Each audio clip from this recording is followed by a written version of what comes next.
आचार्यः शुभाङ्गो लोकसारङ्गः सुतन्तु स्तन्तुवर्धनः इन्द्रकर्मा महाकर्मा कृतकर्मा कृतागमः उद्भवः सुन्दरः सुन्दो रत्ननाभस्रोचनः अर्को वाजसनः शृङ्गे जयन्तः सर्वविद्यये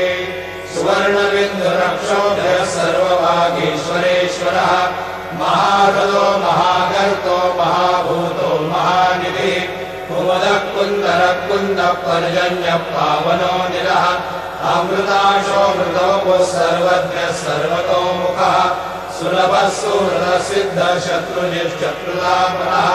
न्यग्रोधो दुम्बरोश्वस्तश्चानूराग्निशूधनः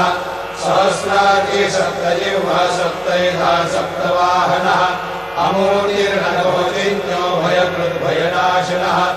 अनुरुग्रहकृशः स्थूलो गुणभृन्निर्गुणो महान्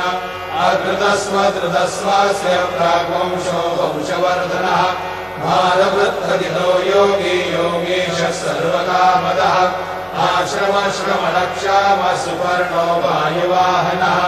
धनुर्धरो धनुर्वेदो दण्डोदमयितातमः अपराजितः सर्वसो नियन्ता नियमो यमः सत्त्ववान् सात्विकः सत्यः सत्यधर्मपरायणः अभिप्रायप्रियाघोरप्रियपृथ्वीतिवर्धनः